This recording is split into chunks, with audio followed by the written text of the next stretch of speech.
Les complications du diabète font peur. Restez avec nous, on en parle.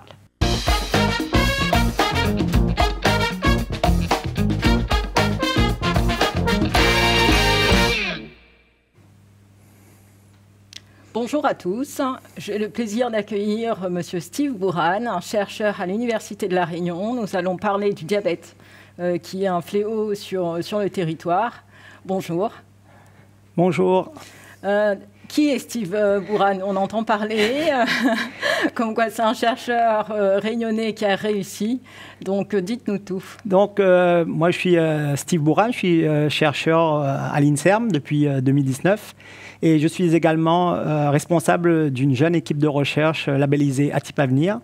Et mon équipe s'intéresse à une des complications du diabète, la neuropathie diabétique. D'accord. Donc, vous êtes arrivé sur l'île parce que vous avez fait vos études à l'étranger, j'imagine? Oui, en fin de compte, moi, je suis originaire de Saint-André. D'accord. J'ai fait le collège et le lycée au lycée Sardagagiga pour le lycée. Et ensuite, je suis allé faire mes études supérieures à Montpellier jusqu'à l'obtention de mon doctorat. Donc, vous avez fait votre parcours à La Réunion. Qu'est-ce qui vous a décidé justement d'aller vers la recherche sur le diabète? Alors, j'ai toujours été passionné par le corps humain et comprendre comment il fonctionnait. Et je me suis ensuite intéressé au diabète parce que, comme vous le savez, La Réunion est le premier département français touché par sa pathologie. Et il me tenait à cœur de travailler sur cette pathologie qu'est le diabète. D'accord. Donc là, vous avez fait toutes vos études à La Réunion jusqu'au bac. Vous avez fait quel type de bac? Donc, j'ai fait un bac S option biologie. D'accord.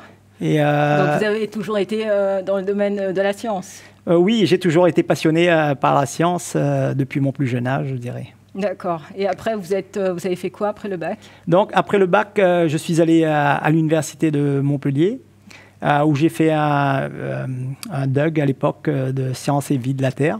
D'accord. Et ensuite, je me suis spécialisé vers la neurobiologie et les neurosciences, c'est-à-dire l'étude du système nerveux. Dans quelle université? Toujours à Montpellier. Toujours à Montpellier. Oui, j'ai fait tout mon cursus universitaire à Montpellier jusqu'à l'obtention de mon doctorat. D'accord, voilà. Un beau parcours. Oui. Et quand vous avez terminé, vous avez commencé à travailler tout de suite après ou vous avez continué En fin de compte, suite au doctorat, il est fortement recommandé d'aller faire un stage postdoctoral. Oui. Et comme vous allez pouvoir le voir sur cette diapositive, j'ai été au Salk Institute en Californie pendant 6 ans. Donc ça veut dire que vous parlez très bien anglais. Donc, je m'appelle Steve. J'avais un niveau d'anglais moyen et en étant aux États-Unis, j'ai pu pratiquer plus. Et au Salk Institute, j'ai pu côtoyer les meilleurs les chercheurs mondiaux, je dirais. Au Salk Institute, il y a environ 60 équipes de recherche et plusieurs prix Nobel qui ont travaillé. Et donc, j'ai eu cette opportunité de travailler dans une équipe de recherche à ce niveau. Et donc, c'est plus de 60 recherches, mais sur quoi? Donc, les 60 équipes, ils travaillent sur différentes thématiques. Il y a aussi bien la biologie végétale, animale, sur les virus, le diabète. Voilà, il y a plusieurs équipes de recherche. L'équipe dans laquelle je travaillais, c'était sur la compréhension des mécanismes de la douleur et du toucher, comment, en fin de compte, l'information passe de notre doigt jusqu'à notre cerveau. Ok. Donc, quand vous faites des recherches à ce niveau-là, l'objectif, c'est quoi? Là, quand j'ai fait mon stage postdoctoral, l'idée, c'était la compréhension fondamentale, comprendre comment un signal peut passer de notre doigt à travers les neurones et arriver jusqu'à la moelle épinière, puis au cerveau. Ensuite, il y a de la recherche, je dirais, appliquée à certaines pathologies. C'est ce que je fais maintenant. J'applique tout ce que j'ai appris dans les contextes du diabète pour comprendre comment le diabète va affecter tous ces réseaux neuronaux. D'accord. Oui, j'allais vous couper. Quand vous étiez aux États-Unis, à quel moment vous êtes décidé de revenir à La Réunion? Alors, quand j'ai quitté La Réunion, mon rêve, ça a toujours été d'aller me former. Oui. Dans les meilleurs instituts d'université et de revenir par la suite à La Réunion pour pouvoir partager ses connaissances et également pour développer des thématiques de recherche ambitieuses, je dirais, et développer ce côté recherche ici à La Réunion. D'accord. Donc là, aujourd'hui, vous travaillez à l'Université de La Réunion. Moi, je suis un employé à l'INSERM, l'Institut national pour la santé et la recherche médicale. D'accord. Donc, c'est par voie de concours national que j'ai obtenu ce poste en 2019. Et je travaille dans l'unité mixte de recherche D3, qui est une unité mixte entre l'INSERM et l'Université de La Réunion. D'accord. Donc, c'est une double casquette. Mais l'INSERM, c'est au niveau national. Oui. Donc, la relation se fait comment par rapport à la métropole Ce qui se passe, c'est que l'INSERM déploie des chercheurs ici au niveau local, et dont j'en fais partie. Et également, il y a d'autres personnels techniques, je dirais, qui font partie de notre unité. Et on a également du personnel, un peu plus de personnel universitaire. Et donc, on travaille ensemble dans cette unité de recherche dans nos équipes. Donc là, au niveau de votre pôle à vous, vous êtes à combien? Là, dans notre unité, on est une cinquantaine de personnes à travailler. On a des chercheurs, on a aussi des maîtres de conférences qui sont à l'université, des professeurs, des agents techniques, assistants ingénieurs. On a aussi pas mal d'étudiants, des doctorants qu'on encadre. Et aussi, il y a des personnes qui sont en master qui viennent faire des stages régulièrement dans nos laboratoires. OK. Donc là, le thème de recherche, c'est le diabète, essentiellement? Voilà, le thème de l'unité de recherche, c'est les complications du diabète. Oui. Et on a des équipes qui travaillent sur le cerveau, c'est-à-dire la compréhension, comment, en fin de compte, le diabète va entraîner l'augmentation de risque d'AVC. D'accord. Ensuite, on a aussi une équipe qui travaille sur les complications au niveau cardiaque. Et moi, depuis mon arrivée, je travaille sur l'une des complications les plus communes du diabète, et peut-être un peu les moins étudiées, c'est la neuropathie diabétique. D'accord. Voilà. Donc, pour définir la neuropathie diabétique, parce que ça reste un terme médical. Donc, la neuropathie diabétique, ça va être les affectations, en fin de compte, les affections au niveau des nerfs périphériques. D'accord. Donc, comme vous pouvez le voir, je vais sur cette diapositive. Donc, vous voyez les informations ici du toucher, comme la douleur ou également le toucher. Grâce à ces fibres nerveuses, ils vont véhiculer ces informations ici grâce aux neurones qui sont dans les ganglions rachidiens et l'envoyer vers le système nerveux central, puis le cerveau. Okay. Ce qui se passe, c'est au cours du diabète, ces fibres, elles vont dégénérer et ce qui va entraîner des pertes de sensibilité chez le patient diabétique et ce qui va entraîner des conséquences graves comme la perte de sensibilité. Et le patient, il ne va plus ressentir de douleur, qui est un système d'alarme. Et il va se blesser. Cette blessure va passer inaperçue. Elle va se gangréner souvent. Et si elle n'est pas traitée, elle va mener malheureusement à l'amputation quelques années plus tard. D'accord. Donc là, vos recherches, en effet, c'est un sujet, le diabète à La Réunion. On fait partie des départements où il y a le plus de complications, malheureusement. Aujourd'hui, au niveau de votre pôle recherche, c'est qui vous finance pour vous aider au final à faire vos recherches? Alors, au niveau de l'unité, on a des dotations, c'est-à-dire on a des dotations aussi bien de l'INSERM que de l'université. Une dotation qui nous est attribuée selon le nombre de personnes et par an. Ensuite, cela ne suffit pas, c'est juste pour le fonctionnement, je dirais, de base des équipes de recherche. Ensuite, on doit faire des demandes de financement, que ce soit auprès de l'Agence nationale de la recherche, l'ANR. Il y a des appels d'offres chaque année, on propose des projets de recherche et selon s'ils sont sélectionnés, ils vont être financés. Ensuite, il y a aussi des associations qui peuvent nous financer. Et l'autre financeur, c'est également la région Réunion, grâce à des fonds FEDER qui peuvent nous permettre de développer nos thématiques de recherche ici à La Réunion. OK. Donc là, oui. Donc voilà, c'est un peu les grosses sources de financement qu'il faut qu'on fasse des demandes régulièrement pour pouvoir financer nos travaux de recherche. Pour revenir aux recherches, parce qu'en fait, là, pour vous, Monsieur Bourane, une journée de recherche, c'est quoi? Parce qu'en fait, pour comprendre justement, c'est quoi le travail de la recherche sur les complications du diabète au sein de l'université? Alors, moi, en tant que chargé de recherche, maintenant, je ne suis plus à la paillasse, j'encadre des étudiants. Oui. Et donc, j'ai des étudiants en thèse sur lesquels ils travaillent sur des thématiques de recherche sur lesquelles on s'intéresse. Et donc, moi, dans ma thématique neuropathie diabétique, on s'intéresse à comment le diabète va entraîner des dégradations des fibres nerveuses. Et donc, on a différentes hypothèses. L'une des hypothèses, c'est que les lipides l'excès de lipides pourrait avoir un impact sur ces fibres nerveuses, en plus du sucre dans le diabète. Et donc, moi, je développe ces hypothèses et ce sont les étudiants ensuite qui vont réaliser les expériences à la paillasse. Quand vous dites à la paillasse... Donc, c'est dans les laboratoires de recherche. Voilà. Okay. Donc, on a différents modèles expérimentaux et ils font les expérimentations. Ensuite, on discute des résultats. Okay. Donc, ça fait partie d'une grosse partie d'une journée ou d'un chercheur. Ensuite, on a l'écriture des demandes de financement. On a aussi souvent des demandes de reviewing, c'est-à-dire des articles scientifiques qui doivent être jugés par d'autres scientifiques. Donc, on reçoit certains articles qu'on doit analyser, faire des critiques et ensuite le renvoyer pour les journaux. Des publications. Voilà, des publications. Donc, c'est des publications qui ont été analysées par d'autres chercheurs dans le même domaine. Donc, ils mettent des critiques positives comme négatives afin de faire améliorer la qualité des publications. Donc, ça, c'est une autre partie. Ensuite, je fais également de la communication. On est aussi présent au niveau des journées de la fête de la science, les nuits européennes des chercheurs. Dernièrement, il y en a une... Enfin, il y a une manifestation. Oui, le mois de novembre, il y a la fête de la science et il y a aussi la nuit européenne des chercheurs. Et donc, ce sont des événements auxquels on participe. Je participe également au forum des collèges afin de nous approcher un peu plus des jeunes, de leur parler de mon parcours et puis comment on fait pour devenir chercheur ici à La Réunion. D'accord.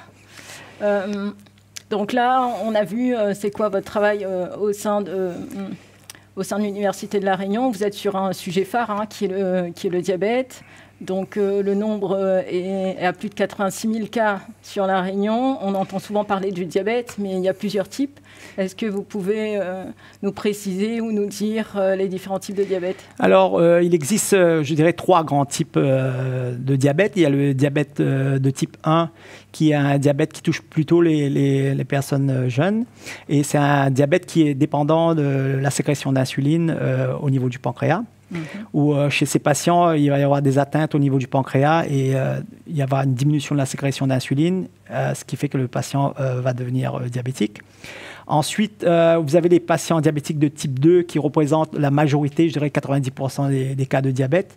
Et eux, c'est dépendant, ça va passer par une phase de surcharge pondérale, d'obésité, qui va entraîner un épuisement également du pancréas et de sécrétion d'insuline et qui va mener au diabète. Donc, dans le diabète de type 2, vous avez également des problèmes de glycémie. Vous avez également cette surcharge de graisse et de lipides qui peut entraîner certaines pathologies. Et la troisième forme, c'est le diabète gestationnel sur les femmes enceintes. OK. Voilà. Donc, on dit souvent, pour les personnes qui sont diabétiques à La Réunion, que le diabète y attrape, ce qui n'est pas vrai. Pour le diabétique de type 2, est-ce qu'il y a une forme d'hérédité qui expliquerait en fait le nombre de diabétiques sur l'île? Alors, il y a une composante hérédité qui joue, évidemment. Mais les facteurs les plus, je dirais, qui vont entraîner la pathologie sont l'alimentation et également le manque d'activité physique. Et donc, c'est ça ce sont les éléments qui vont rentrer en compte. Et c'est vrai que le diabète ne s'attrape pas du jour au lendemain. C'est quelque chose qui se met en place avec les habitudes alimentaires, les habitudes de vie. Et donc, tout ça va jouer sur le développement de la pathologie. D'accord. Donc, pour revenir au diabète de type 1, qui est un diabète un peu plus rare, parce que sur l'île, c'est 10% des personnes diabétiques et ça concerne environ 400 enfants sur l'île. Donc, ces enfants qui grandissent avec le diabète de type 1, c'est vrai qu'ils se disent, parce que forcément, dans une famille réunionnaise, il y a beaucoup de diabétiques de type 2, ils pensent forcément aux complications. Donc, qu'est-ce que vous pouvez dire là-dessus? Alors, les patients diabétiques de type 1 sont donc souvent relativement jeunes. Et donc, outre la régulation de l'insuline, grâce à la prise d'insuline, on arrive à réguler, je dirais, leur glycémie. Et c'est vrai que grâce à cette prise en charge et le suivi, par la suite, les patients développent beaucoup moins je dirais, de complications comparé à un diabétique de type 2. Mais ces complications restent malheureusement présentes dans certains cas.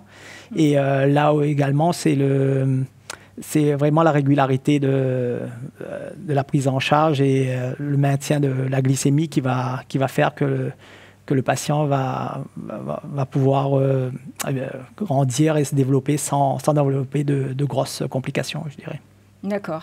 Donc, pour revenir au diabète gestationnel, donc, le diabète gestationnel est lié du fait que la femme est enceinte. Est-ce que vous pouvez expliquer en 2 mots ce qui fait que le corps développe ce diabète Il y a des femmes qui ne l'ont pas forcément, d'autres oui. Pourquoi? Après, il y a aussi tout ce changement hormonal qui se met en place chez la femme enceinte.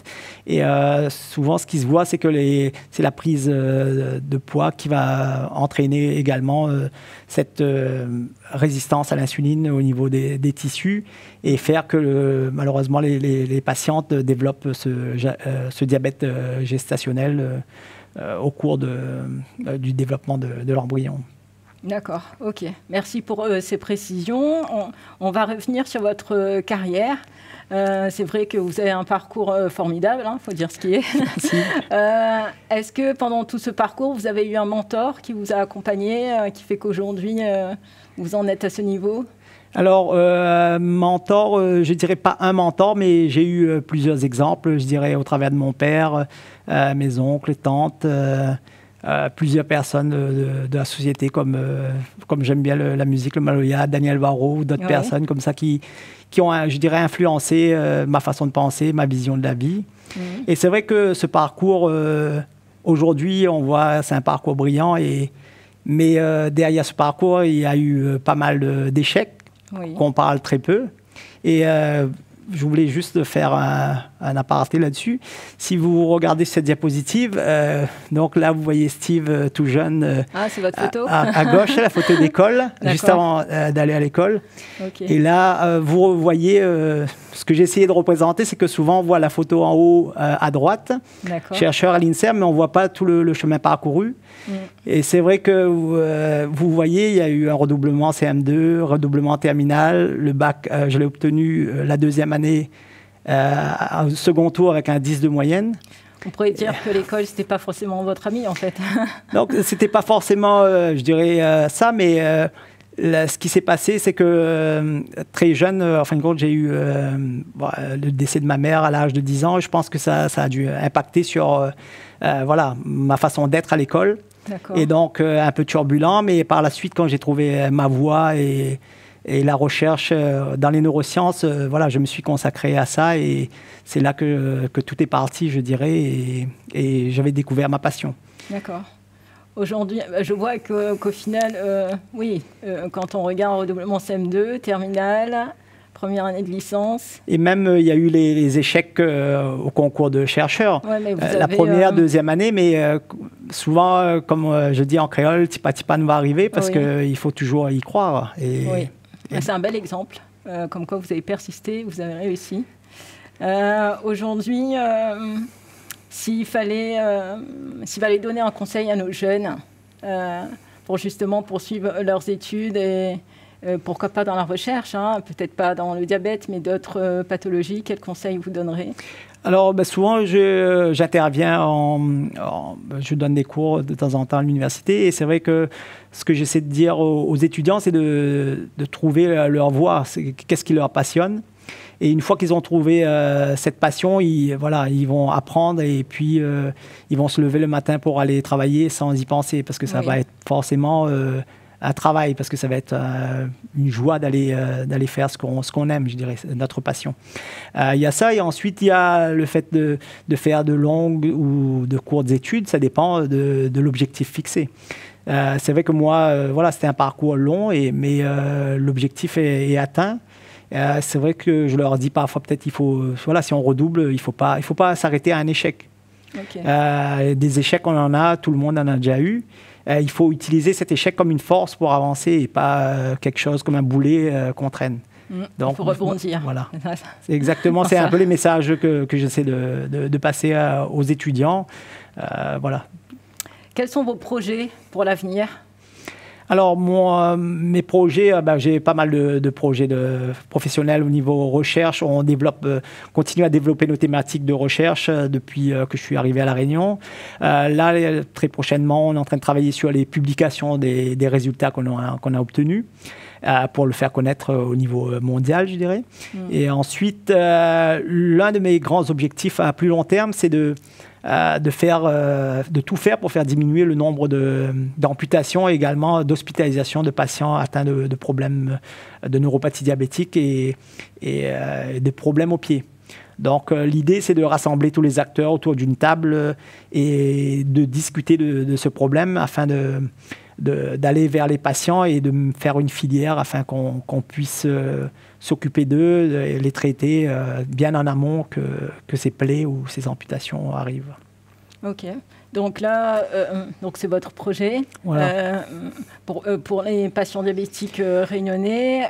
Donc quand vous dites réunir tous les acteurs, vous pouvez nous dire les acteurs qui seraient clés justement pour que la prise en charge soit meilleure? Donc là, on essaie de réunir donc l'ARS, l'Agence régionale pour la santé, les médecins généralistes, les médecins endocrinologues et également du CHU, les podologues, donc toutes les personnes qui voient les patients diabétiques. Et voilà, c'est en discutant tous ensemble qu'on pourra mettre en place cette filière et pouvoir guider, je dirais, orienter les patients qui sont à risque. Aujourd'hui, ça reste une problématique, les complications liées au diabète. C'est sûr qu'on peut faire mieux vu les résultats. Aujourd'hui, pour avoir une bonne prise en charge et éviter justement les complications, il faudrait mettre quoi si vous aviez une baguette magique, qu'est-ce que vous feriez?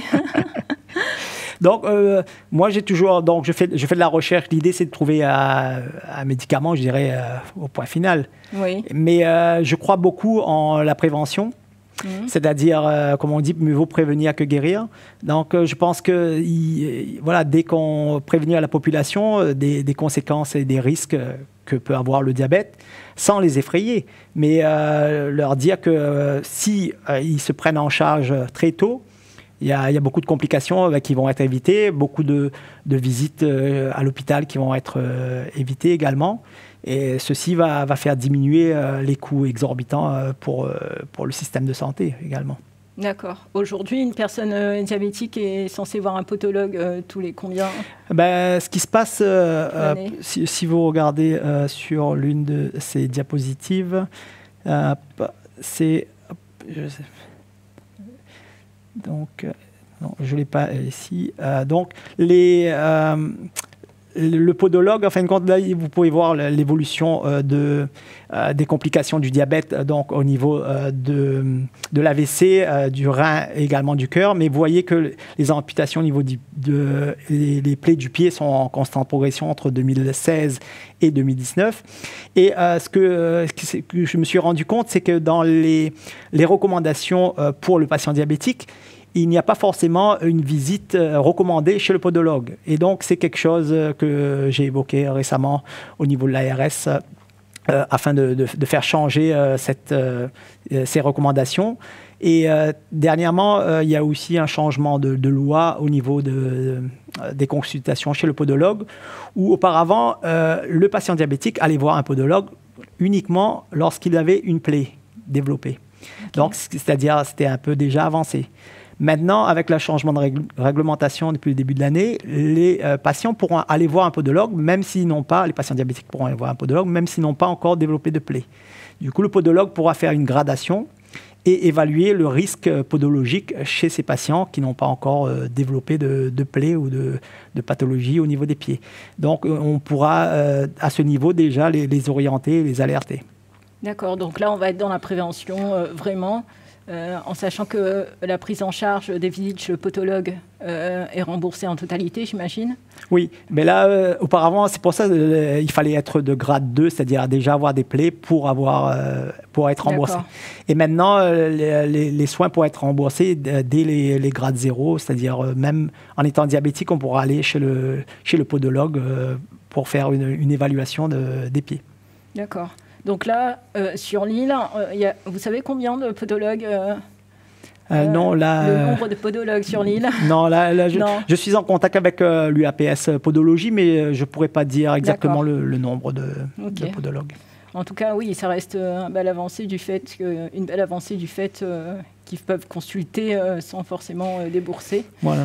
Après, il faudrait voir si le médecin traitant fait bien le relais avec le podologue au moins une fois tous les 2 ans. Enfin, je ne sais pas c'est quoi la fréquence. Mais les visites sont recommandées une fois par an. Voilà, une fois par an. Et c'est vrai que là aussi, il faut établir des discussions entre le médecin généraliste et le podologue pour que le suivi puisse se faire plus facilement. Parce que le patient diabétique, il va voir beaucoup plus facilement son médecin généraliste que le podologue. Parfois, il est réticent d'aller voir un podologue, mais parce qu'il ne voit pas l'intérêt au jour J. Mais à plus long terme, ce sera forcément bénéfique pour lui. D'accord. Pour les personnes diabétiques, donc diabétiques de type 1, ils sont forcément insulinodépendants, mais pour les personnes diabétiques de type 2, il y a certains qui sont en prédiabète ou ne sont pas sous injection, sous cachet. Est-ce que, selon comment est pris en charge le diabète de type 2, le risque de développer des complications est plus élevé? Alors, ça dépend des complications. Moi, concernant les complications au niveau des pieds et de la neuropathie, dès le prédiabète, il y a les signes d'altération de la fonction nerveuse. Et donc, les patients, parfois, ils développent des picotements, certaines douleurs qui peuvent apparaître dans les membres. C'est souvent au niveau des pieds. Et donc, ça va évoluer par la suite. Si le patient évolue vers un diabète de type 2, ces complications vont continuer. Et on est sur le signe, quand vous dites qu'il y a des signes, c'est les signes du toucher? Voilà, c'est le signe du toucher et de la douleur. Souvent, c'est un peu le système d'alerte de notre corps. Et donc, les patients, ils vont s'en rendre compte quand ils ont des douleurs qui persistent, ou ce qu'on appelle des douleurs chroniques. Souvent, ça se passe la nuit ou même au contact d'un simple drap. Parfois, on peut ressentir des douleurs au niveau des pieds, ce qu'on appelle de l'allodynie. Donc là, c'est là que le patient va aller voir le médecin traitant. Donc, il y a quand même des douleurs, en fait. Oui, parce que tout à l'heure, on avait dit que, justement, on ne sentait pas. Il n'y avait pas de douleur. En fin de compte, ce qui se passe, c'est que dans la neuropathie diabétique, vous allez avoir environ 30% des patients qui vont développer une neuropathie douloureuse. D'accord. Voilà. Et donc, cette neuropathie douloureuse, ces patients, ils développent des douleurs au toucher et des douleurs la nuit. Et pour l'instant, on ne sait pas pourquoi 30% développent des douleurs et les 77%, ils n'ont pas de douleurs. D'accord. Donc, il y a encore pas mal de recherches à effectuer à ce niveau. Mais la majorité des patients, ils ne vont pas... les nerfs vont dégénérer. Ils vont avoir des douleurs peut-être à un certain moment, mais après, ça va aller plus vers la perte de sensibilité que de douleurs. Limite, le fait d'avoir des douleurs, ça alerte quand même. Donc le patient, il peut se poser la question, c'est quoi? Aller voir son médecin, tandis que s'il n'a pas de douleur, ça peut rester... Voilà. Donc là, c'est pour ça que... ce que je disais, le fait de ne pas avoir de douleur, ça peut... C'est pour ça qu'on dit que c'est une maladie sournoise, parce qu'elle est cachée. Le patient, si elle ne sent pas de douleur, il n'y a aucune raison pour qu'il aille voir le médecin. Et donc, c'est pour ça le fait d'aller voir un podologue. Le podologue va appliquer des stimuli au niveau des pieds. Et c'est là qu'il va pouvoir voir si le patient ressent plus ou moins la sensation. D'accord. Et s'il voit qu'il y a une perte de sensibilité, là, il pourra déjà commencer à alerter le patient, qui, lui, ne se rendait pas compte parce qu'il ne sentait pas forcément de douleur. Ok. En tout cas, c'était très intéressant, Monsieur Bourane, cet échange. Je vous remercie en tout cas d'avoir accepté cette invitation.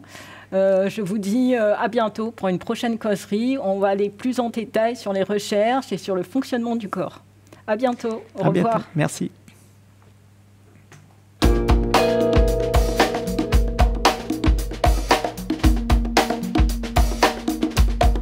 Thank you.